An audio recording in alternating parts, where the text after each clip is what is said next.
screen starts glowing, and the film starts rolling. You wanna be knowing what you might be in for. So give the show a listen and find out what you're missing. Put yourself in position for the easy good score.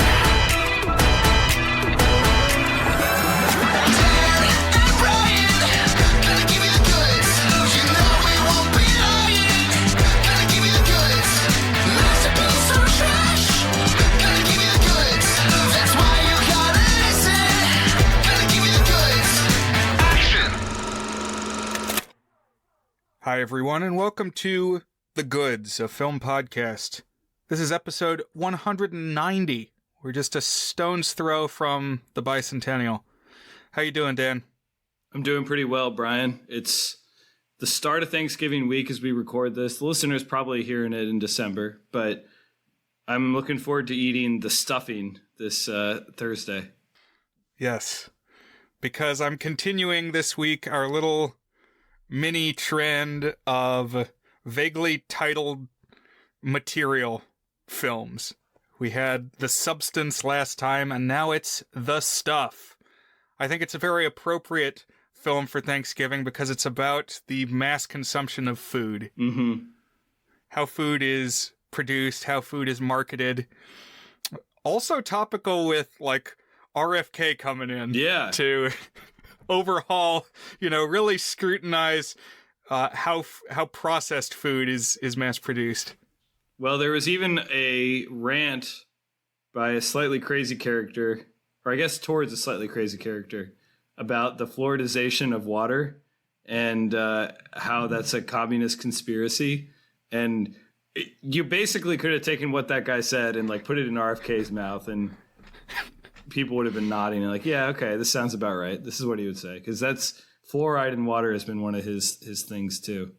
Right. We also had that in Dr. Strangelove, which was kind of our shadow pick a couple weeks ago. Oh yeah, that's right. So this ended up fitting well.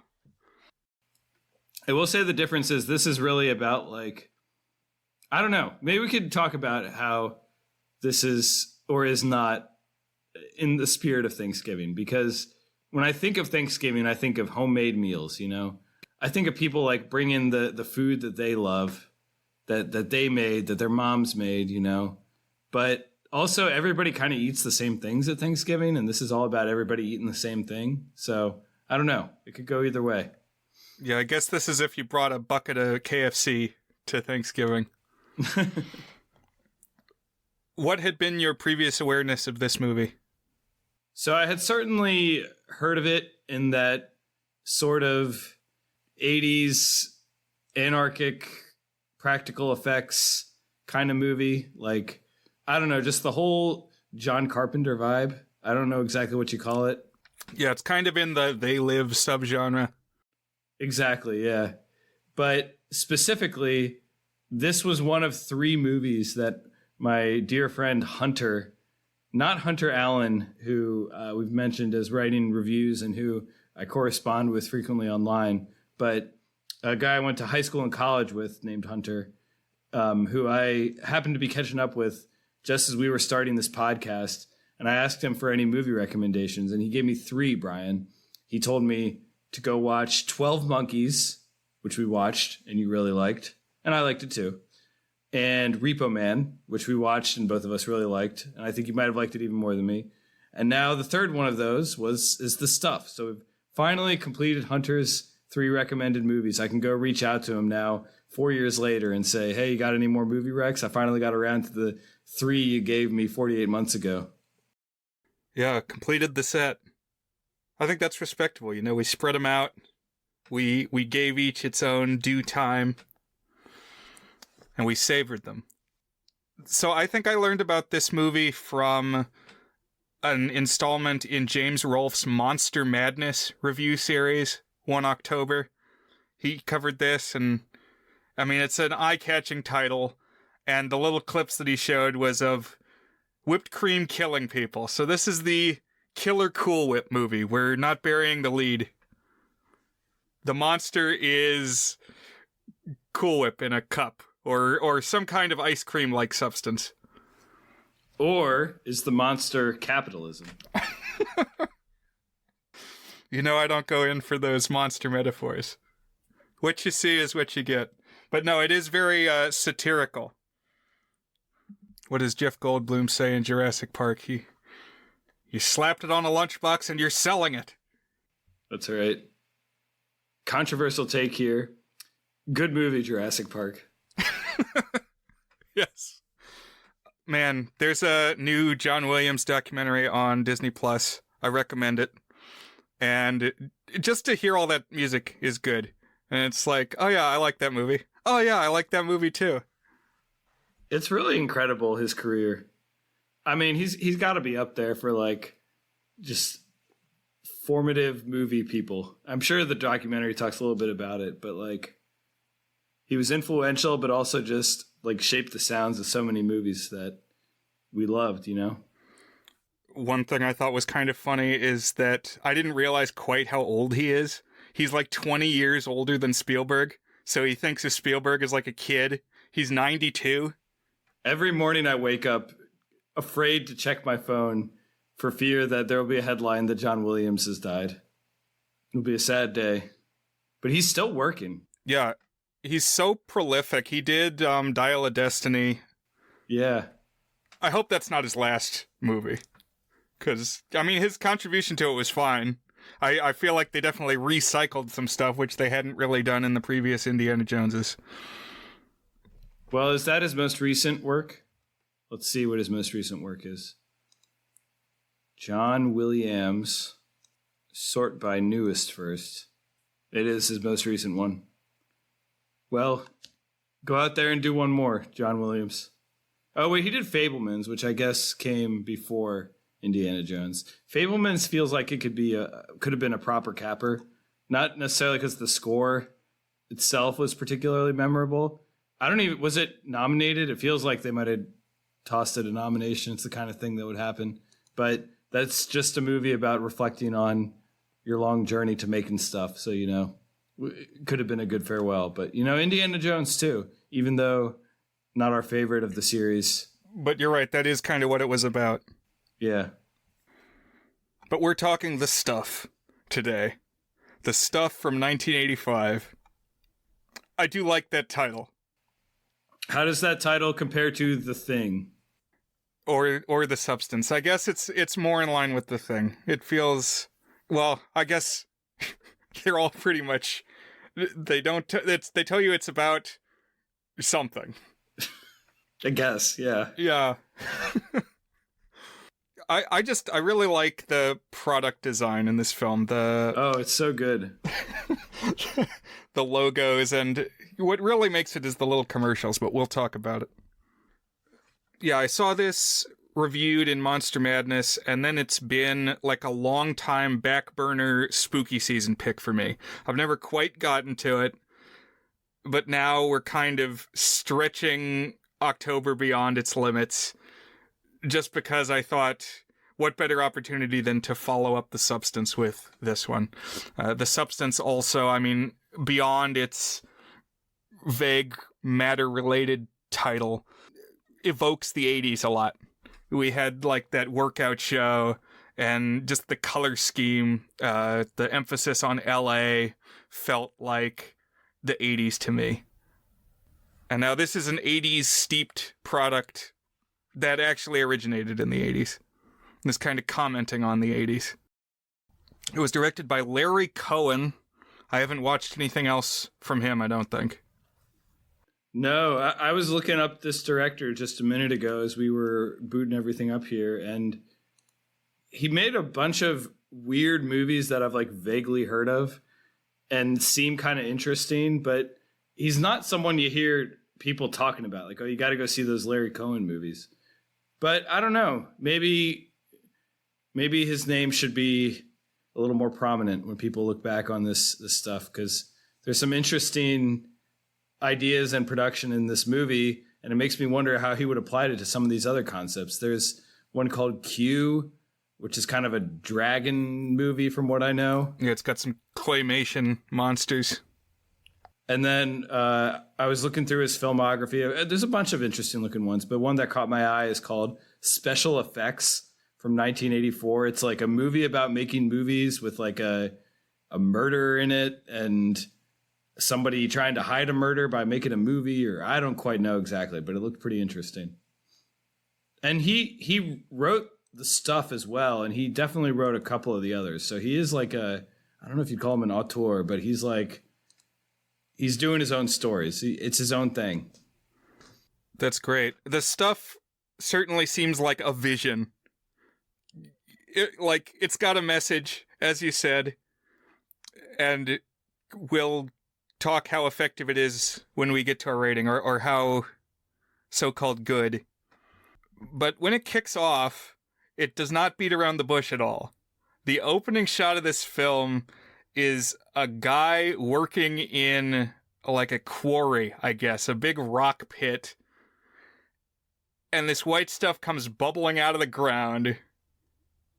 And he stoops down and tastes it. What the hell, dude?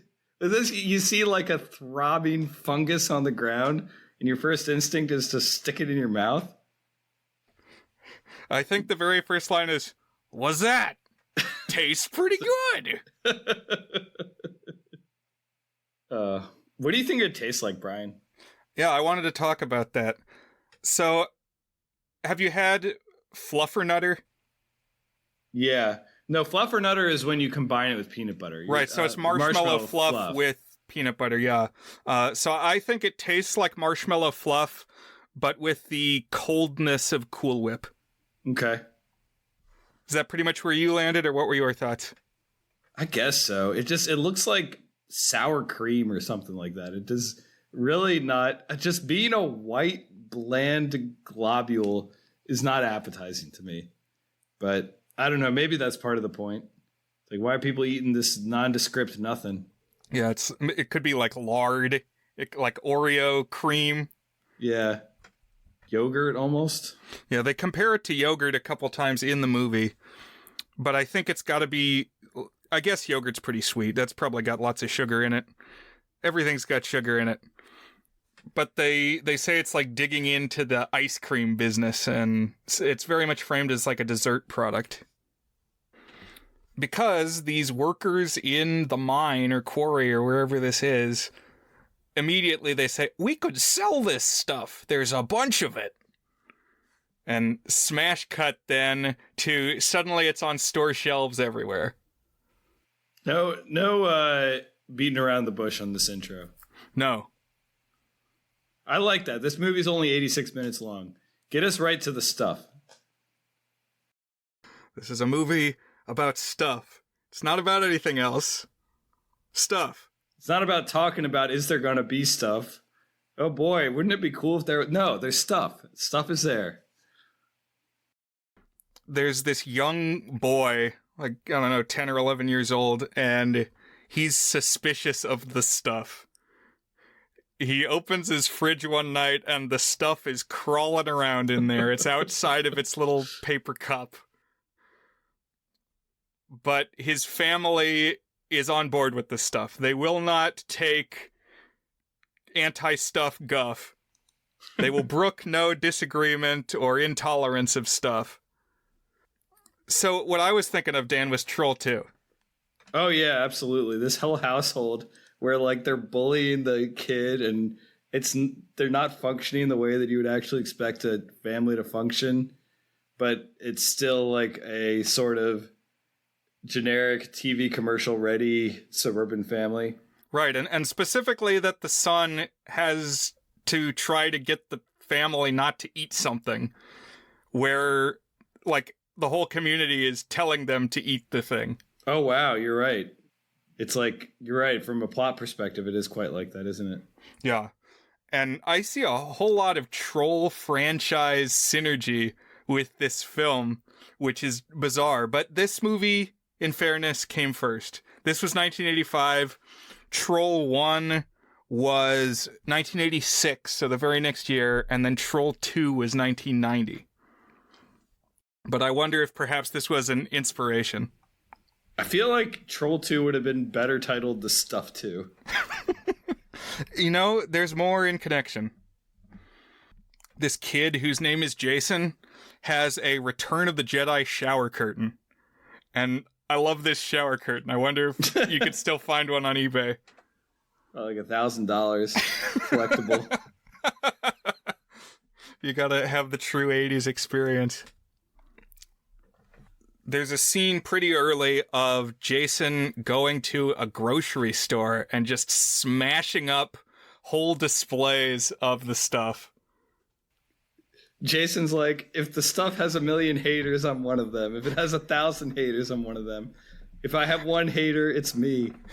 If the stuff has 0 haters, it means I have left the world.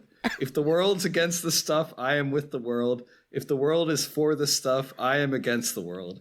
That's his crusade. It's like an obsession. Friendship with the stuff has ended. He's not just skeptical of this stuff. He's like tearing it off the shelves and punching it and throwing a temper tantrum around it. Die, you stuff. I was like, chill on the stuff, dude. Anytime you see the marketing of the stuff or the product placement of the stuff, that's when this movie shines. I love how they set up this grocery store. Just aisles, whole aisles of the stuff in, like, dairy cases. And there are these 2 grocery store employees who have just finished assembling a pyramid of stuff. Of course, they got all the containers stacked up just as Jason comes through wielding, like, a mop and smashes up all their handiwork. I feel like the pacing of this movie is whack. Like, stuff happens at times you wouldn't expect it to. Like, he's smashing up these cases at, like, I don't know, the 7-minute mark. Right, it feels like a freak out that would happen, I don't know, like near the end of the first act, you know, but it's like, we're still reeling from the opening. I'm like, he just picked it up and ate it? Like, that was 10 seconds into the film. I'm still thinking about that by the time this guy's running around smashing windows and bashing stuff with a rake or a broom or whatever it is. And Jason's only like the deuteragonist. He's not even really the main character. Because we get introduced to our protagonist when the stuff starts cutting into the profits of the big ice cream companies.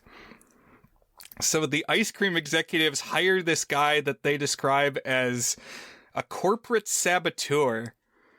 He's like an industry spy, I guess formerly an FBI agent, but he's played by this actor named Michael Moriarty, who the only thing I know him from is he's the main character in Troll 1. Oh, wow. That's wild. And his name in Troll 1 is Harry Potter. Wait, really? Yeah, the character's name is Harry Potter. No, he introduces really? himself to a bunch of people. I'm Harry Potter. The troll tendrils extend. Yeah, so if the stuff inspired Troll, it may have inspired Harry Potter too. We have the stuff to thank for that.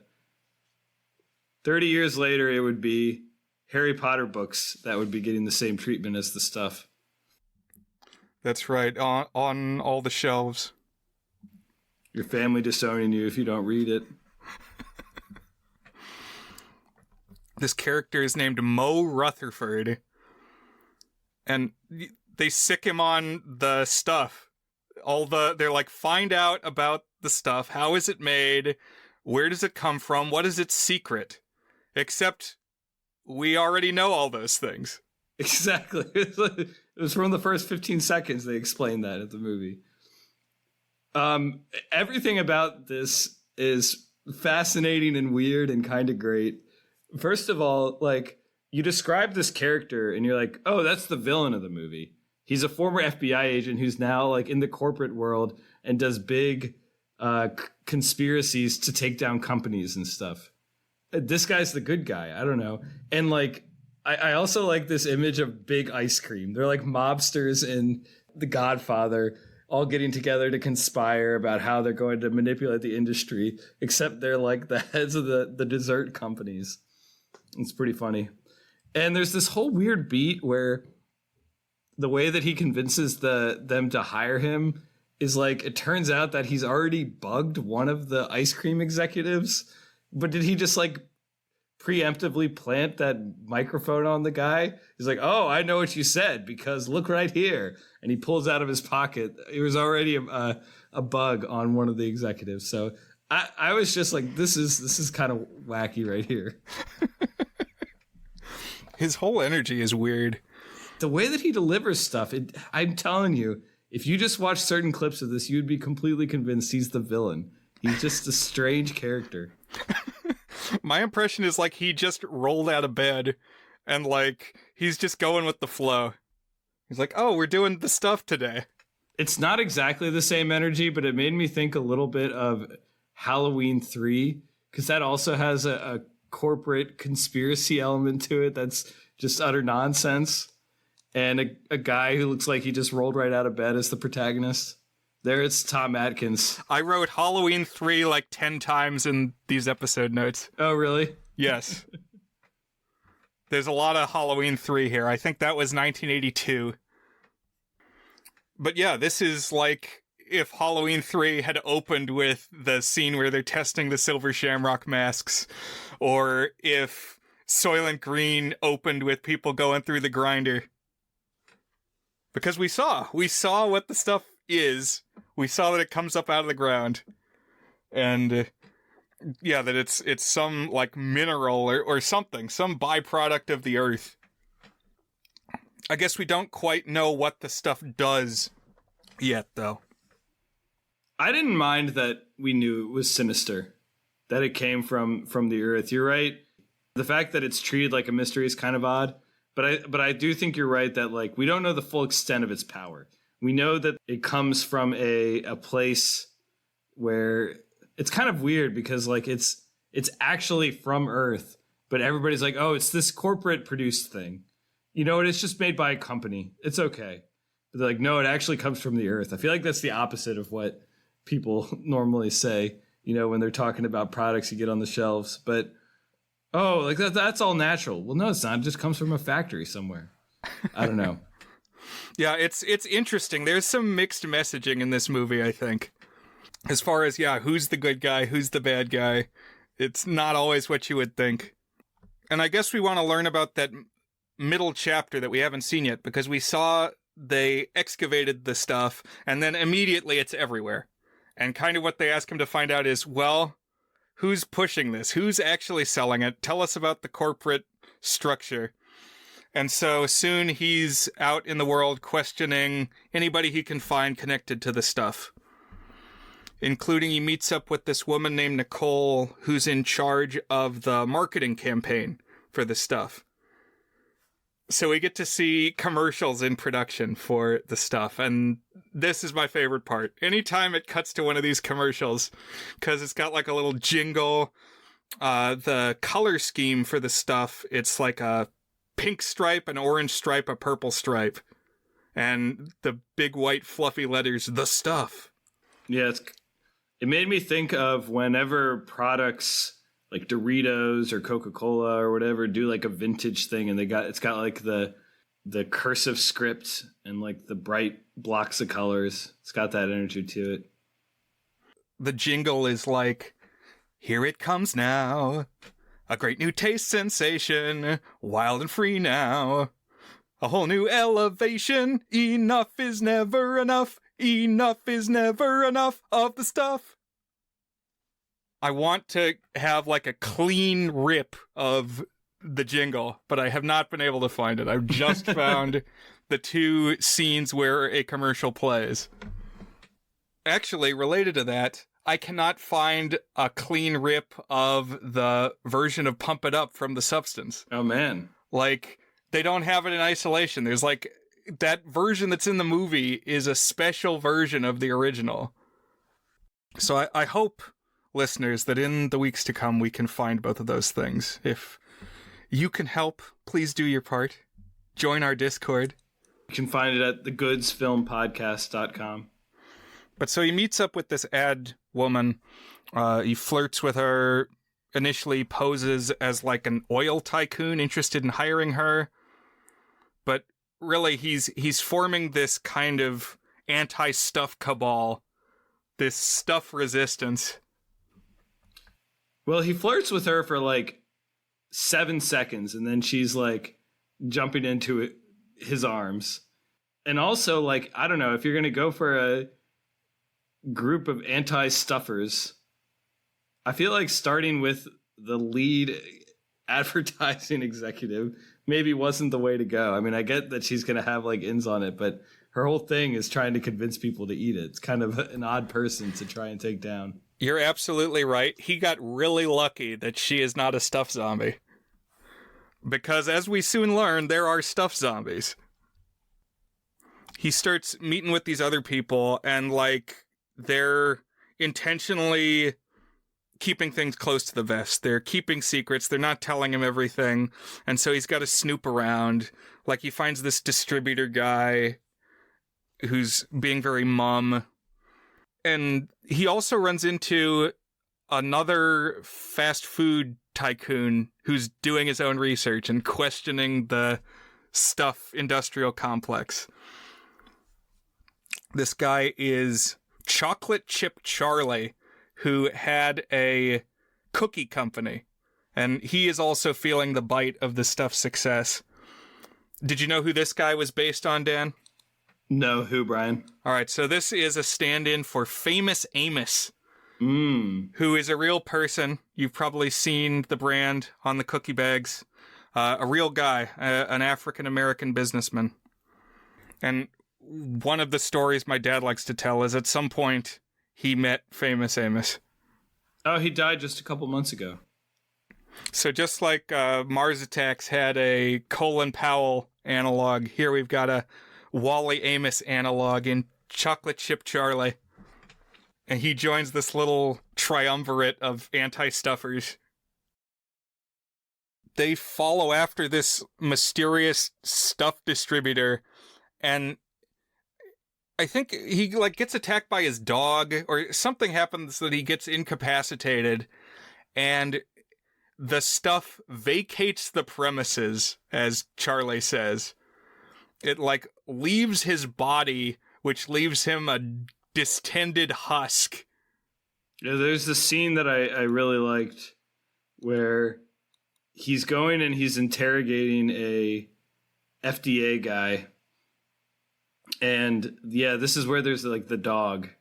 So I think the dog belongs to the FDA guy, because part of this whole stuff conspiracy is, well, it says it's approved by the FDA. How did it get approved? The FDA agents have all vanished since they approved the stuff.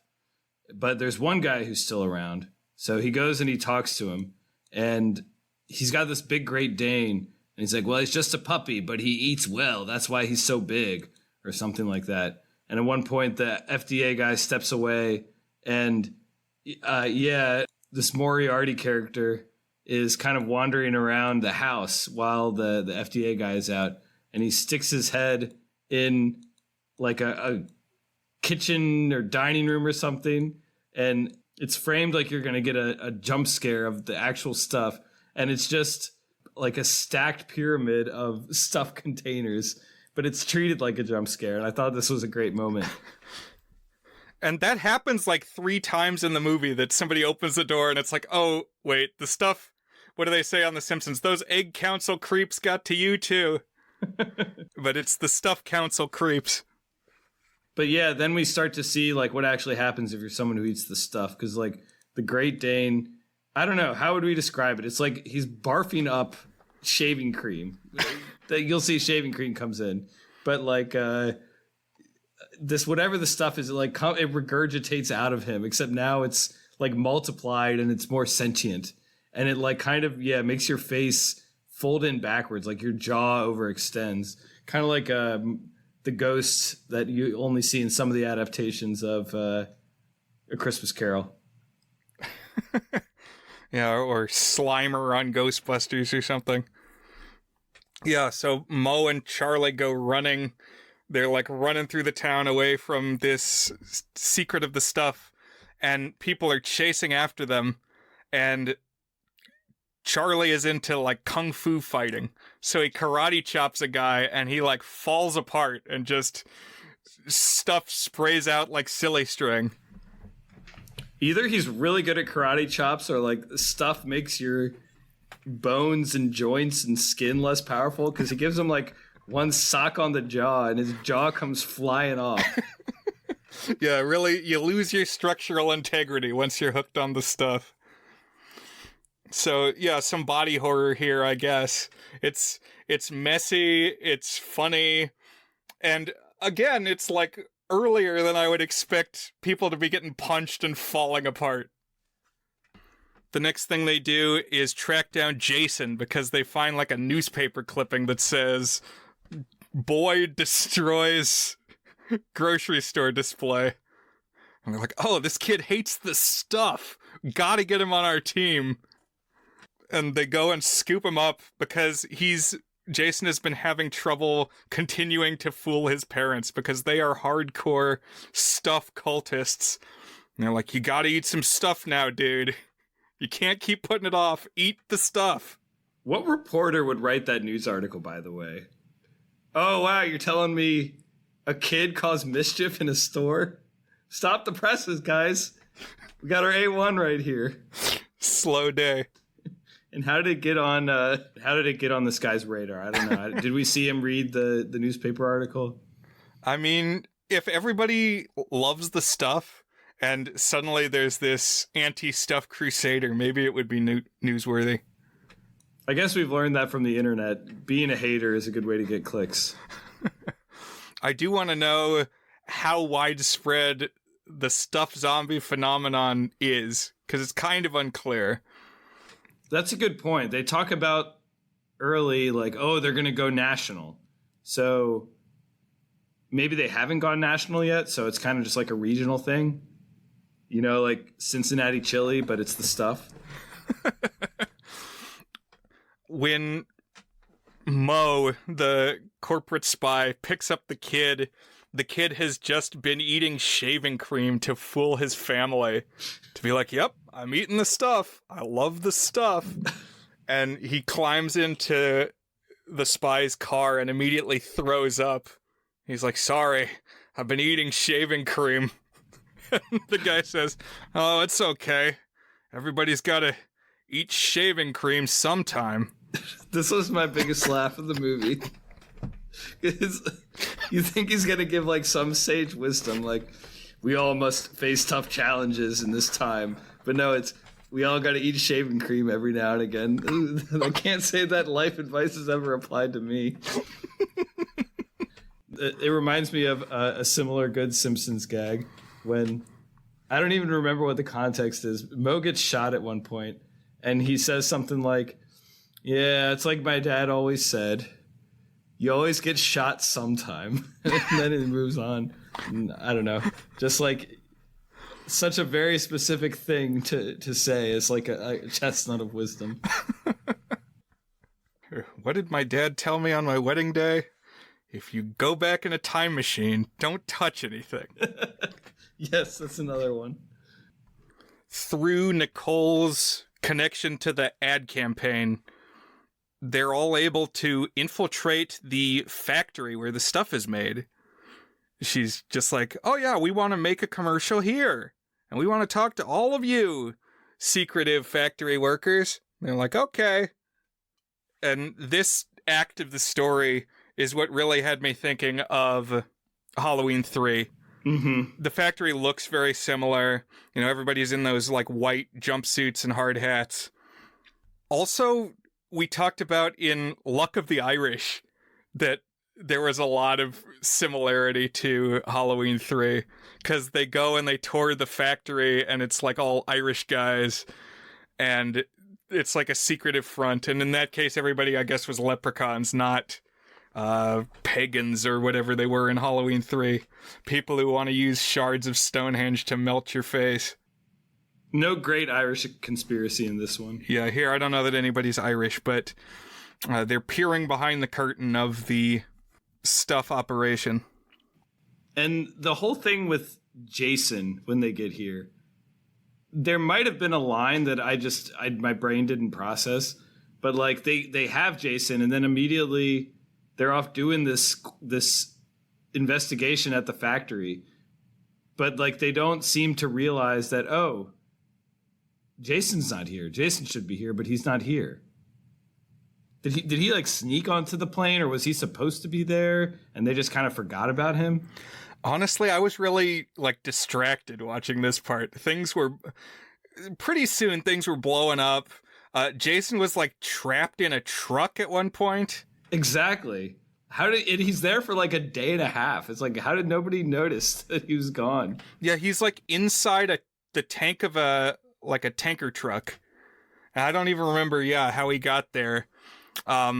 Mo like steals a different kind of truck and is tearing through the quarry, and he destroys like these big storage tanks that are full of stuff, and so we get these effects of it pouring out. There is another scene that I guess we should talk about, that one of the stuff heads that's chasing Mo, he like tracks him down in a sleazy motel room. Oh yeah. And they've got like planted stuff to attack Mo and Nicole, where they like the stuff comes out of the pillows on the bed. Stuff bombs, but they're like placed in the pillows. Everything about this was baffling to me because they have this build up. They go to the factory. You're like, oh, this is where it's going to go down at the factory. I'm like, oh no, let's go to a sleazy motel where we're going to sleep together. Okay. They go there, and now this is when the stuff attacks, because there's like secret stuff stashes ready to activate. I like the way the stuff moves, because I assume the way that they're doing this effect, James Rolfe actually made a film at one point and was talking about how he did it, where he had a poop monster. And he said that the way that you make the slime monster, the blob, whatever kind of ectoplasmic creature you got, climb walls, is build a little set and then turn the set upside down. And then gravity will carry it what seems upward towards the top of the set. That was my theory as well. Because you see other stuff like dangling cloths that seem to kind of go with it. And I was like, this looks like it's reverse. Yeah. Yeah, they flipped the set and they got people climbing on the ceiling. But by the way, way back in our earliest episodes when we were talking High School Musical, we praised the ingenuity of Kenny Ortega and Zac Efron in High School Musical 3 when he's climbing around on the flipping hallway, and we said, oh, Christopher Nolan stole this for Inception, the flipping hallway bit. But actually, if you go through cinema history, lots of people have used the upside down set trick. Not a Kenny Ortega original. No. To turn it around. No. Like Lionel Richie did Dancing on the Ceiling, but there's also like a Bing Crosby bit where he's doing it. So people had figured out this effect. I do like the steadily turning of both Inception and High School Musical. That's true. It's cool. It looks cool. They are not wrong.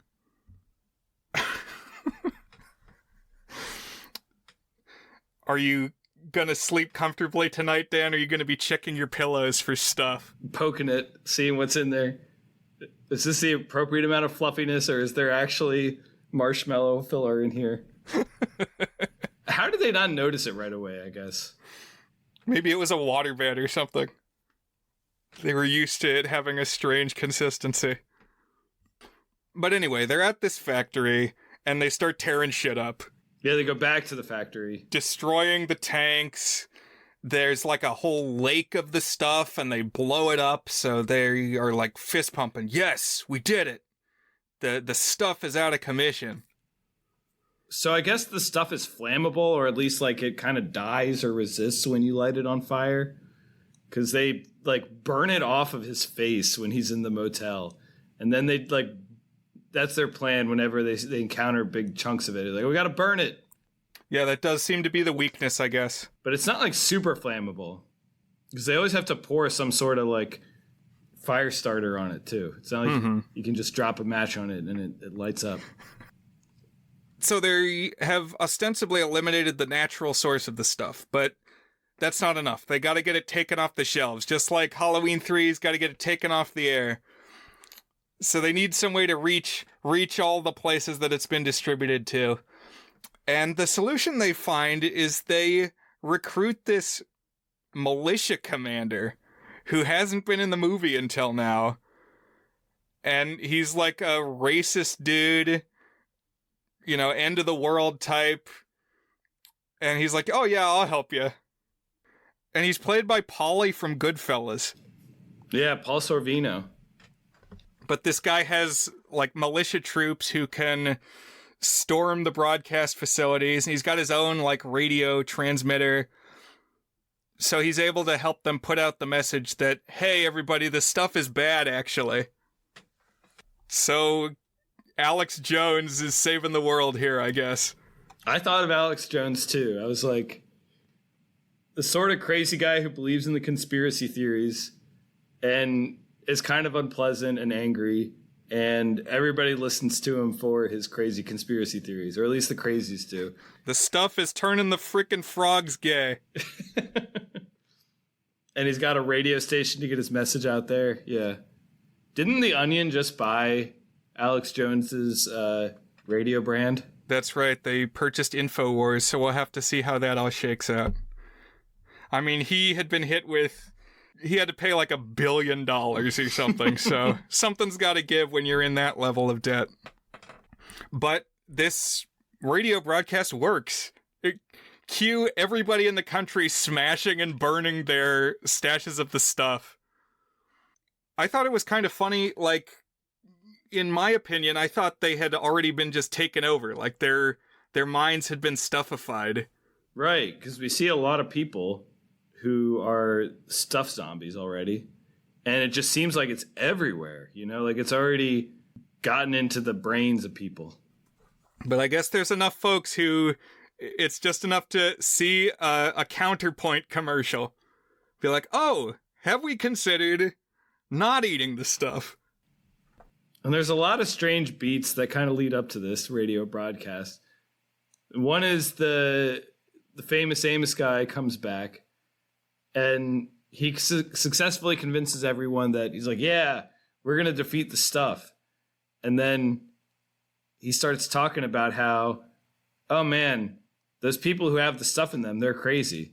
And she's like, well, how do you know? And he's like, well, and then he starts doing the whole like face distending stuff coming out of his mouth. Oh, he's a stuffed zombie. I guess the stuff was conspiring to prevent the radio broadcast. That's the idea. But the whole pacing of it was kind of odd. He gets the craziest effect shot of the film, just really going whole ham with stretching out and being distorted by the stuff and it finally bursting out, like his whole head splitting apart. Built like a whole animatronic Charlie. Yeah, the whole pacing of this movie is bizarre. And then it has like 4 or 5 endings. Because they put out this broadcast, everybody smashes up their stuff. Then we get a little epilogue of Nicole doing a broadcast, and she's like apologizing to the nation for her role in pushing the stuff. But then there's an epilogue where Mo and Jason have got the ice cream execs cornered in a boardroom. And it turns out that now they're actually in cahoots with the stuff team. And they've come up with a hybrid product called The Taste, which they say is a mix of ice cream and a small amount of the stuff. So, yeah, I guess it's still addictive, but won't turn you into a zombie. At least that's the way they're selling it. Also, I was thinking of it as like adulterated stuff. Like, nobody is going to give you pure stuff anymore. It's like switching from sugar to corn syrup. Yeah, you got to get that the diluted stuff, the stuff that they can produce. Although they didn't have any trouble mass producing it before, you know. So No. I don't know. But it's like stuff, as you said, was all natural. Now they're replacing it with chemicals. And it's supposed to be better, I guess. I don't know. Who knows? But Jason and Mo aren't having it, and they bust out this case of the stuff classic, and they force feed it to the executives. We got a lot of questions here. One, why do they still have the stuff? I guess like some of it was saved. Two, why is this what they want to do? I thought they were trying to prevent people from getting stuffified. I guess this is just their revenge. Yeah, they got to exact retribution. They're like literally holding a gun to the guy's head and saying, "Eat the stuff." I was thinking of the gluttony death in 7. It's just like that, yeah. Except in that case, they showed you the aftermath, and here you're actually watching it happen. And they're like grimacing as they're shoving it down their throats. Ugh. And Mo says, "Are you eating it, or is it eating you?" So you really get the like poster tagline there in the movie. But that's not even the end, because then there's like an epilogue where there's some black marketeers in a back alley with crates of stuff. So I guess it's not over, is what they want you to think. The stuff is still potentially out there. Oh my God, he's eating me. And then he's going to eat you too. Oh my God. Or whatever the line is. Yeah, and according to Wikipedia, I didn't actually stay tuned through all the credits, but after the credits, it says there's an epilogue where a woman is covertly eating stuff in a bathroom. So I guess it goes from being like the socially acceptable thing to being more like a drug. It's clandestine, and you got to get your stuff fixed. Like, there's still addicts out there, but it's not maybe nationwide. So the cut that I had was just a DVD rip I found online. So, I mean, it's possible the one that I had was like trimmed or something, but it's like literally 3 seconds, and it's just a woman saying, "Enough is never enough," but it still looks like an ad. So I don't know if it's that, but I do think you're spot on that towards the end in particular, but kind of throughout, the film is using not only consumerist imagery, but like lots and lots of addiction, and especially drug addiction imagery. I mean, like war on drugs, I don't know exactly when the war on drugs started, but like the whole drugs were definitely a big thing in the headlines. It was the cocaine times. Everybody was getting addicted to drugs. It was like often a plot in movies, like in the Friday the 13th, where they go to Manhattan. There's a drug there. I think I might have even talked about that last week, actually. But yeah, it definitely does feel like this. What did we say this guy's name was? Larry Cohen. He's like, I mean, it's not subtle at all, you know, not just like the substance, but it's like, oh, don't just consume everything that gets put in front of you. It's destroying you from the inside out, and using both like consumerism and drugs as like the vessel for that. And of, like you said, zombie stuff too, but it's not just zombies, because it's like you don't actually know when they're a zombie. Kind of like The Thing, or yeah, so it's like Invasion of the Body Snatchers. We talked about it in The Faculty, where people are getting taken over and they're not really them. Except here it makes them really into buying this product. One of the commercials for the stuff features the "Where's the Beef" lady from the Wendy's commercials, who apparently starting in 1984 would say, "Where's the beef?" But here she says, "Where's the stuff?" So that was like really timely. That was really, really ripped from the headlines in 1985. They got her fresh off the Wendy's set. Not to nitpick this movie too much, there's a bunch of times they say, "Don't let it get on you. Don't let it touch you." But then they seem to change that rule around the time of the motel scene, because like once they burn it off of him, he's just fine. It was like on his face. He was probably inhaling it. Yeah, it really only seems to be a problem if you eat it. And like eat it on purpose, I guess, you know. I want to taste it. I want to taste just a little bit of it. Would you eat the stuff, Brian? I would eat the stuff. Yeah, that makes sense for you. You go out, you try the different Oreo flavors, and McDonald's shake flavors and stuff. Yeah, think about this as the Grimace Shake movie. That's what this whole story is the Grimace Shake that kills you. The Starbucks unicorn shake. I mean, yeah, if they frame this, it came out today and it's the stuff challenge and they got YouTube videos or TikToks of people eating this, it would go wild. Stuff challenge. Bet you can't eat stuff. Yeah. So we did it. We've completed the hat trick of Hunter picks. Maybe I will text him. Are there other things you wanted to shout out about the stuff, or do we want to start talking our way into Is It Good? I think I can hit my points on Is It Good, so I'll talk us in there. Is It Good is our signature section where we each give the movie a rating on our 8-point goodness scale, ranging from very not good, which is a 1 out of 8, to our masterpiece rating toward a good, which is an 8 out of 8. So I guess I will go first. Is the stuff good? So we've watched a handful of these 80s practical effects films with a slight horror, slight sci-fi bent to them. And they're pretty much all entertaining. They tend to be good. Watchable. I'm counting in that Repo Man and They Live and I don't know, any of these 80s genre movies.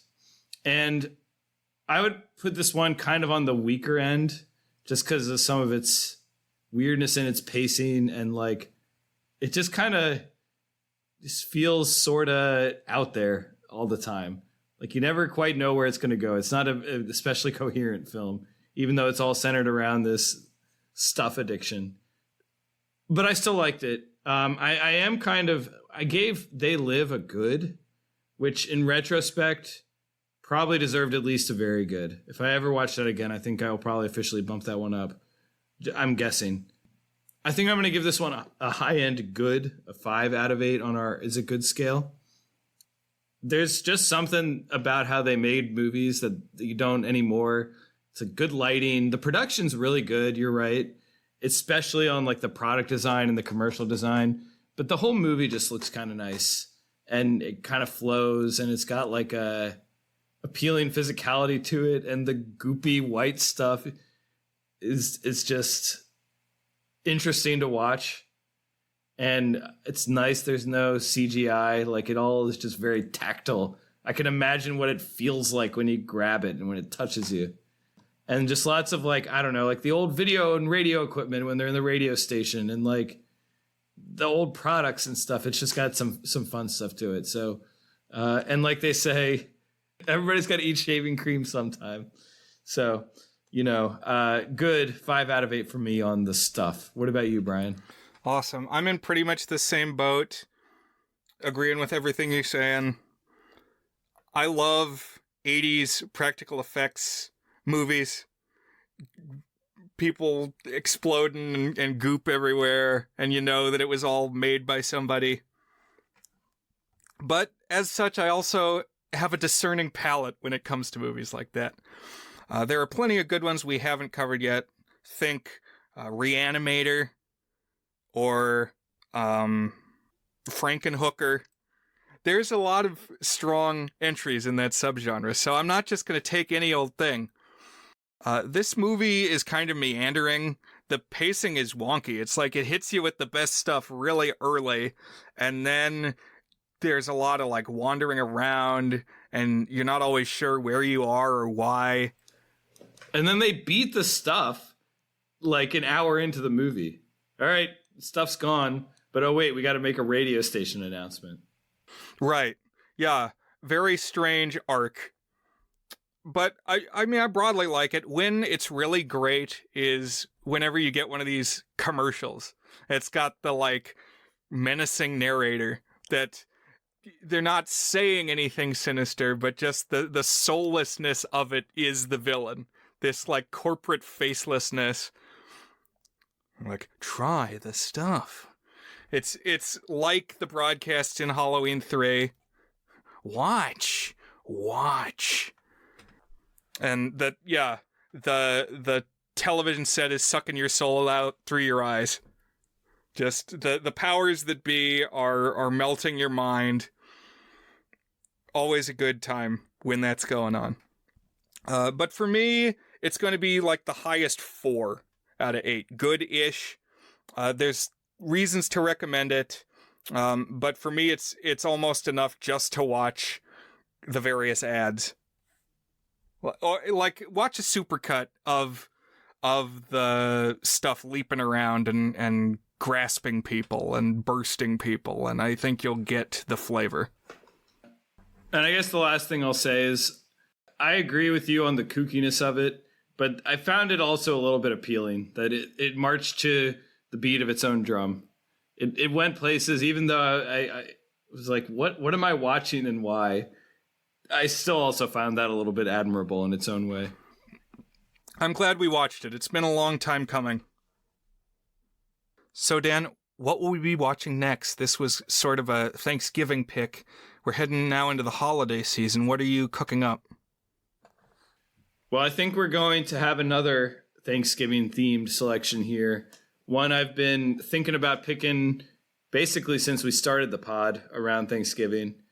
And that is the John Hughes comedy, Planes, Trains, and Automobiles. I've seen this a couple times, but not since probably high school. I watched it with my friend Tyler. We'll talk a little bit about it. There are some moments in here that make me think of him because he laughed really hard during them. But yeah, I'm looking forward to revisiting this one. That's Planes, Trains, and Automobiles, Brian. Okay, very squarely a Thanksgiving movie. It's been a while since I saw it, too. It'll be fun to talk about. Yeah, and don't forget we talked about Pieces of April, if you want more Thanksgiving talk.